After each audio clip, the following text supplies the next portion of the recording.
Welcome to Brain Noodles with Ivy Whitlock, your ADHD demisexual polymath.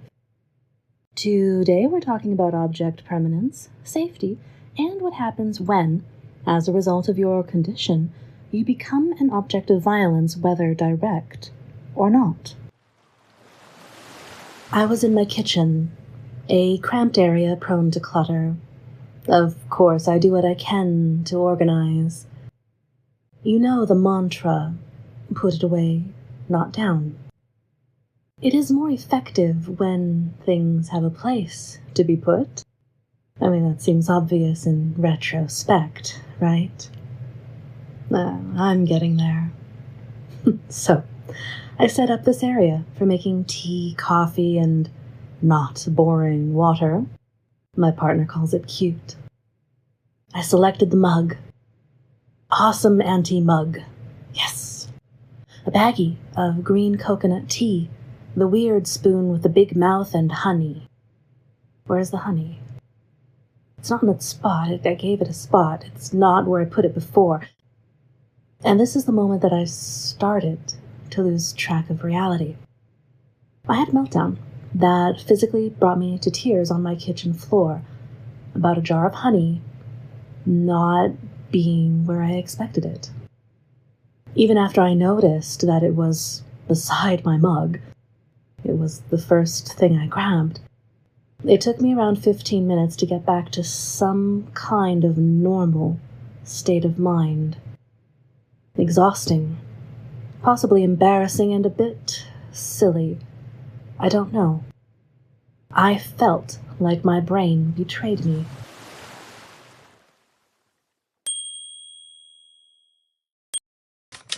The honey was there the whole time. I was not.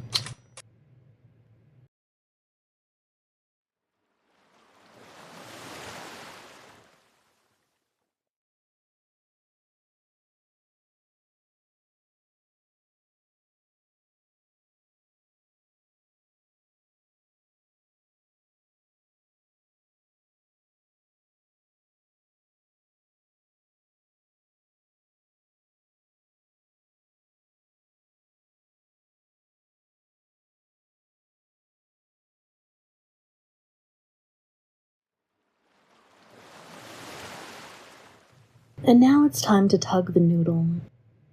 I've been thinking about what safety means when you can't always function in the way that society expects. I imagine that many of you are familiar with the turn of phrase, out of sight, out of mind. The cognitive psychology of this would talk about the limitations of working memory and selective attention, which, sure, if you want to know more about how the brain works, pretty cool topic. However, the phrase also applies to certain groups of people. Here I'm referring specifically to North America because I'm not as familiar with other countries and cultures in their approach to imposing power on the bodies of the disabled. So for most people, meaning the neurotypical according to prevailing societal norms, the act of inhabiting is largely seamless. You can track objects automatically and maintain spatial awareness and continuity without conscious effort. When you experience a glitch, it can pass, perhaps with mild frustrations or even humor. I lose my grip on reality. To take this beyond my little sphere, consider how people come to be treated as less than or other because of perceived differences or failures. To be put out of sight is to be left out of mind. Entirely too often, this equates, through the actions of government institutions, to people being left to die. So when you hear about the UCP clawing back financial resources or imposing labor, we're talking about structural abandonment. You don't have to directly delete people from the world to make existing impossible for people to navigate.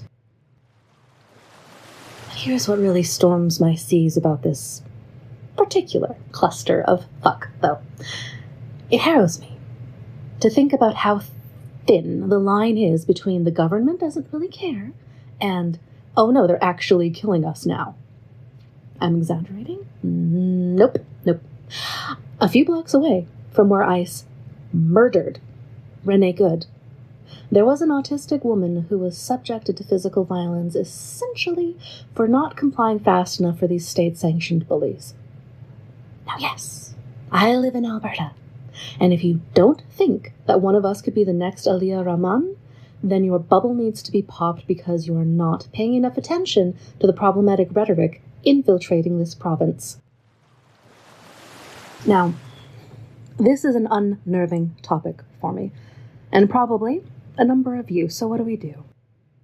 Support and participate in the communities that have formed around neurodivergent and disabled creators.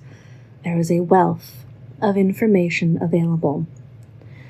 If you are in or know people in positions of power, healthcare, education, law enforcement, politics, business owners, get involved in tangible ways. Apply collective pressure. If they find you annoying, be annoying. Create discomfort in their world because they need to do better. Did you know that you can directly contact public servants? Yes, you can. Municipal, provincial, and federal. It's their job to serve the public. Just because you don't have giant sacks of money to lobby governments doesn't mean that 1,000 stings from a bee doesn't matter. Jam up fax machines, write a letter. Yes, letter. Get some envelopes and paper, express yourself, stick a stamp on them, and mail it. So people like Danielle Smith and Pierre Poilievre can't delete or ignore your email. And sure, they can throw away a letter, but think about what 1,000 emails sent through probably Google or another US company looks like, compared to 1,000 letters carried by Canada Post clogging a letterbox. Of course, if you can, protest in person. Remember that people will be uncomfortable, because we know that complacency is capitulation. Capitulation, noun, to accept defeat. Oh, now, I get a bit worked up and my noodle walker wants to share something with you. Yes, he does.